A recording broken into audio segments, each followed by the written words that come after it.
Hey, what's up, everybody? This is Blair Halver. Thanks for tuning in to this episode of the Transactional Real Estate Podcast. Or maybe you're watching on YouTube or somewhere else. Thank you for joining us. In this episode, my business partner Jeff and I are going to field some questions from some of our private mentoring clients about deal structuring and how to do deals and how to get the business running and that sort of thing. So I think you're going to get a lot out of that. And so you definitely want to stay tuned. And if you want to learn more about how to become a transactional real estate engineer, in other words, creating win-win deals out of thin air with motivated sellers, whether they got enough equity for a cash deal or not. We're looking at cash, terms, everything in between, and literally have doubled our conversion rate just by taking the blinders off from wholesale and rehab over into lease options, wrap mortgages, seller financing, everything else. And so I think you're going to get a lot out of that. And if you want to learn more, please check out our free webinar at blairhalver.com. That's BLAIRHAL, V as in Victor, ER.com. We'll put a link somewhere in the show notes. But check out the free webinar, which is called How to Consistently Do 5 or More Deals a Month Without Wholesaling, Without Rehabbing, Without Chasing Deals, and without working 80 hours a week. Sounds pretty good, right? All right, well, check that out later. Right now, enjoy this episode. We'll see you on the flip. Let's see who else we've got here. Anybody have their hand raised? And I think we've got Ryan again. And I'm going to unmute you. Okay, Ryan. Hey, can you hear me? Oh, that sounds a lot better. Okay, good. All right, so yeah, sorry, I was in the car. I just left Yeah, no problem. a deal. So I just started this whole program last week, so I'm still very new. But I had my first house visit or whatever you want to call it. So we agreed at 385. So it's a kind of a tricky situation because I guess he just listed the property like 3 weeks ago at he listed at like 420, and then it wasn't moving, and then at 395, and then I called him. And now it's at 395, and it's been on the market for like 27 days. So I called him, and he's like, yeah, like the realtor's like a friend, so we could probably make a deal. I don't need the money right away, and like I'm just trying to get rid of it.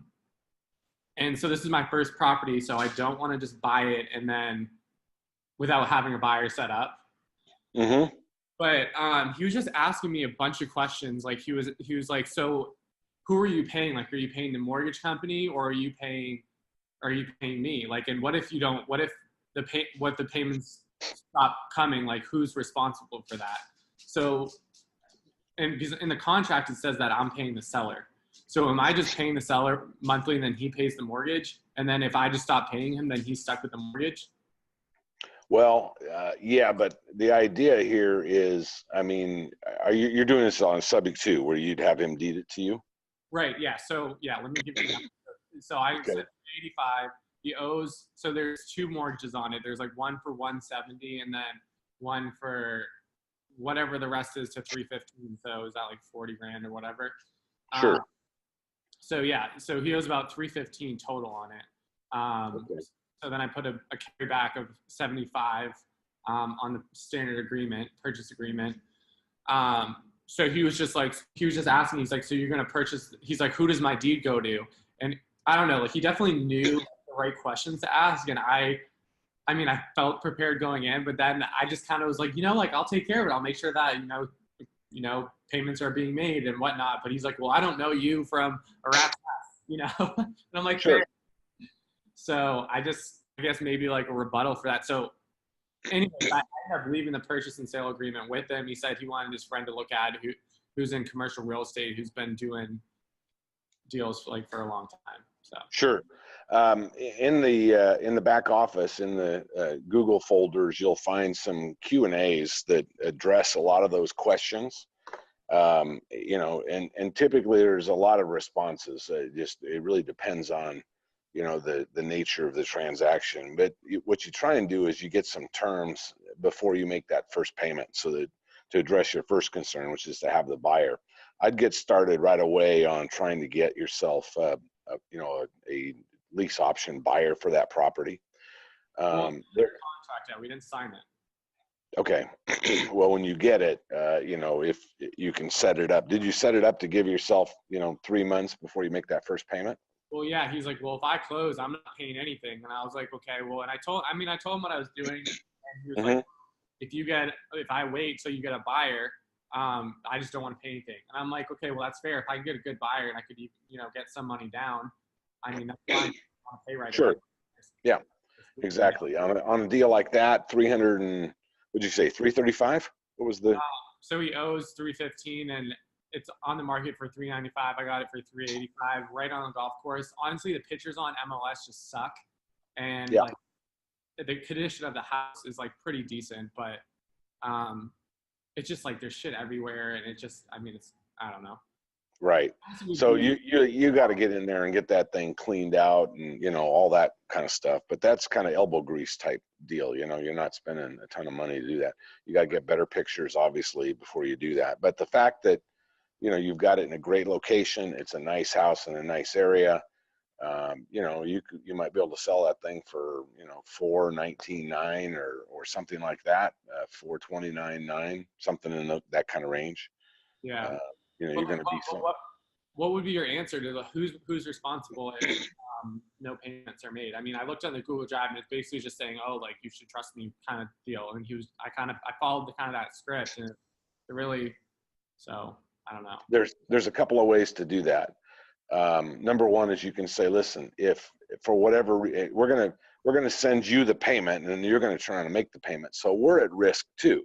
We're going to send you, Mr. Jones, the payment with the idea that you're going to make those payments. What happens if you don't make the payments that we send to you? What happens if you pocket the money and don't make the underlying payment? How do we know that's going to happen? So you turn that around on them and you deal with that part of it first, put them more back on the defensive, what happens there? You can also say, listen, if I was to stop making payments, we'll go ahead and deed that back to you. You can have it back, if that's the case. But the bottom line, Mr. Jones, is we don't make any money unless we make these payments. And we won't stay in business long by stiffing somebody. Right. So, we're out of business, both from a moral, ethical, and relationship standpoint if we don't make payments. And most importantly, we don't make any money until we get those things made. So, there shouldn't be a problem making those payments. Now, that's why we try and get 90 days up front to make sure you find a buyer, and you'll know very quickly because you're going to find a buyer and you have that thing priced at 400 and some thousand, you should be able to get 30 to 40 some $1,000s down. And that's going to give you, plenty of cushion. I'd be more concerned though on a deal like this with the guy pocketing the money and not paying it. So what I would do is I would, like I said, flip it around. And then what you're going to want is some proof that if you're going to pay him, that he in turn pays them and you get a copy of that. One of the ways around that is you can make the check payable to the mortgage company, whatever the dollar amount is, and you send it to him so that he knows the payment's going to be made because he has to mail it in. That's one of the ways around that is, yeah, Mr. Jones, we'll send you the payment. We'll send the payment to you to Bank of America, made out, and you just mail it off. That way, it's there. And you can put something to the mortgage company. Yeah, make it to the mortgage company. No, but could we just mail it in and pay them? Yeah, you could do that, but if he wants to have some amount of control over it, he wants to know the payment's getting made. That's one way of doing it is say, listen, I'll send you the check to Bank of America and you mail it in. That way it's been paid. If for whatever reason we don't make that payment, you can put this in the contract. You say, listen, we'll go ahead and deed that back to you. We'll have, and you just drop the procedure and you put it in an addenda and say, listen, if we miss 2 months payments in a row, we agree to deed you the property back. Okay. Then he's covered. Just don't miss your payments. But the best thing to do right now, go out there and find yourself a buyer. Get yourself a buyer's list going. Get yourself, get the word out there. Try and get some better photos, that type of thing, and start putting it out there for market. You shouldn't have any problem finding, a buyer for that type of property, for at least tenant buyer for that type of property. Yeah, I hope. Well, it always seems like that your first few deals, but you know, there's always more buyers than there is sellers for these type of properties. Yeah, and then I have another lead that came in. There's a guy that lives on Providence Country Club, which is a very prestige area. Somehow got his lead, and he said the house is, I think it's like $1.5 million house, and he said that he's interested in the lease to purchase. He has to confirm with his wife first or whatever. But so there's obviously like excuse me. Mm-hmm. I guess no, you guys kind of answered my question with the other property. I just get nervous when they start asking you questions about like, oh, well, what if you default or whatever. I'm trying to figure out like the best way to approach those type of questions, because obviously like I'm still learning, and that would be a sweet payday. So Right. Well, you know, one thing to do is flip that back around and say, well, what would make you comfortable? How would you like us to handle that? How would we assuage your concerns about, you know, making those payments? Some of the best ways is like what I suggested is, you know, if we stop making payment, we'll deed it back to you. yeah. Obviously, if we stop making payments, it's because we're not going to be able to make any money out of the deal. So why would we not want to give it back to you? So the rebuttal for the guy with the $1.5 million home, he just basically said that he had a neighbor that did the lease to own, and they like trashed the property. Mm-hmm. And then they got stuck with doing all the work on it and everything. Right. Well, and that's the nice thing about you being in there, because you're not going to be the one who lives in it. You're going to find somebody to live in it. So you're the one who's responsible for if it should be trashed. Now, that's one of the risks about being in this business.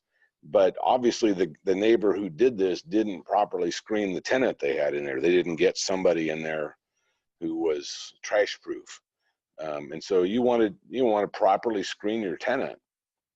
You know, go through tenant check and things like that, just to make sure these folks don't have an eviction, and, you know, if they haven't torn up another house that's out there. So that's actually a benefit. You know, that's a great question, Mr. Seller. I'm glad you asked that. And that's one of the nice things about doing business with us. We do this for a living. We're a professional company, and we're the ones responsible if, you know, something gets torn up. So yeah, so technically, if I'm leasing it, they would be responsible, right? But if it's a purchase agreement, then I would be responsible for any damages, right? Yeah, I mean, if you buy it subject to, then you're the owner, and who cares? He doesn't have a dog in that fight any longer. And if you tear up your own house, as long as you're making the payments that are still in his name, he shouldn't care. If you are lease optioning it with the idea to lease option it again, in other words, a sandwich lease option, then yes, you're the guy who's responsible. Even if you get another tenant buyer in there, you know, you're going to have to be responsible, and that's part of one of the basic premises of this business. But it's also a sales point. It's something that you can tell these sellers, listen, we're going to be responsible. We're a company, and this is what we do. Okay. And we don't just put, you know, any Tom, Dick, and Harry in there. We check our tenants out very carefully. We make sure that they have the capability of getting, within a period of time, once their credit's repaired, they have the capability of getting a loan and cashing everybody out. We don't make it, once again, it's the same argument. We don't make any money unless and until we get this thing all the way across the finish line. So, you know, why would it be? It's not in our best interest to go in and try something and walk away. That's not what we do. Okay. Yeah, I gotta just keep plugging away. I don't know. We'll see, because even like I was at the meeting tonight. He's like, well, what? He's like, well, what are you offering? And I was like, well, I just want to make a deal that works for both of us. And he wouldn't tell me a number. Mm-hmm. I mean, he gave me anything. So I was like, like 385. He's like, if that's what works for you, then like write it up, and like I'll get in contact with you after my buddy does the paperwork. So I don't know. Now, when we've had somebody had a deal, I don't know who was, that had the lawyer got his nose into a deal and got the thing messed up. One of the things to always ask these guys, if they want a buddy, a quote unquote buddy, to look at it, is this buddy going to check it for legal verbiage? I mean, is that what they're looking at, to make sure that the the paperwork itself's in order, or are you, handing it over to somebody else to try and negotiate a better deal? Because, once we're done, and we're not going to, negotiate something else, and you may end up losing us as a buyer. And you may not care, but, this house has been on the market for 4 months, and, we offer a ready solution for you immediately.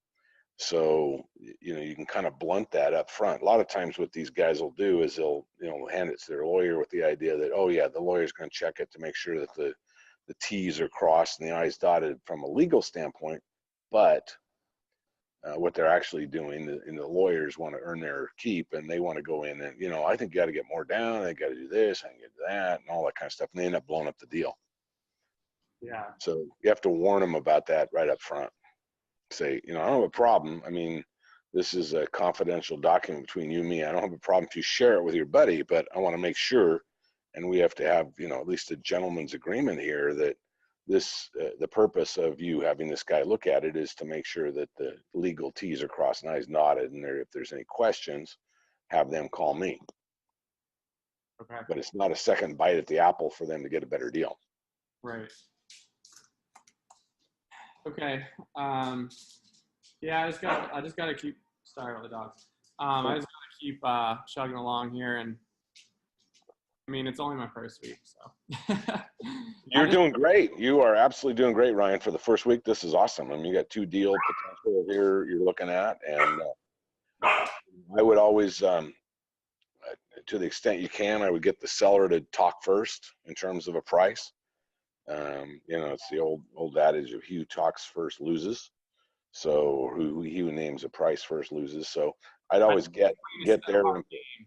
I think he's actually pretty desperate to get the house sold. I think it's hard to be like, oh well, what do you offer? I think he wants it sold and just wants to make sure that the paperwork's legal. And I'm hoping that I'll get the deal, but we'll see. Well, you let us know, and if you have any questions along the way, you know how to get a hold of Blair and myself, and we're more than willing to help you whatever we can do there. Thanks, I appreciate it. You're on track. So any other questions, Ryan? Nope, I'm just ready to start making that money. I think you're getting close. So you're doing all the right moves. You're doing the right stuff. So just stay after it, and it'll be one of these things that'll seem like overnight success after a period of time. But it's really all the hard work that you put into it, and the learning you've dedicated to getting this thing done. So you're on track. Thanks. All right, everybody. I hope you enjoyed that. I hope you got some golden nuggets out of that. As I said before, if you want to learn more about how you can get into this side of the business where we literally get paid like on a flip every time we acquire a cash flowing rental property. It's like the best of both worlds, like a hybrid between flippers and buy and hold guys. We're here doing deals where we're getting the benefits of both. So if you want to learn more about that, check out our free webinar at blairhalver.com, BLAIRHALV like Victor, ER.com. You can check us out there. The webinar is called How to Consistently Do 5 or More Deals a Month Without Wholesaling, Without Rehabbing, Without Chasing Deals, and Without working 80 hours a week. That's a long title. I had to remember that. Also, my attorney wants me to tell you, I am an idiot. Do not listen to anything I say. You will not make any money doing anything I say. So don't listen to me. I don't know who you are. I don't know what you're going to do with this information. All I'm trying to do is show you what I'm doing in my own business. Take it or leave it. I am not an attorney. I'm not an accountant. So anything that you might have heard on this, don't take that as legal or accounting advice. Go consult your own professionals. I delegate all that stuff anyway. You definitely do not want to listen to me on that. All right? All right, guys. Hope you enjoyed this. We'll see you on the next one. Go ahead and click the like button, subscribe, whatever you do on whatever platform you're listening to this on. And we'd appreciate it. And if you've got some value out of it, please share it with a friend. Sharing is caring. All right, guys. We'll see you on the next one.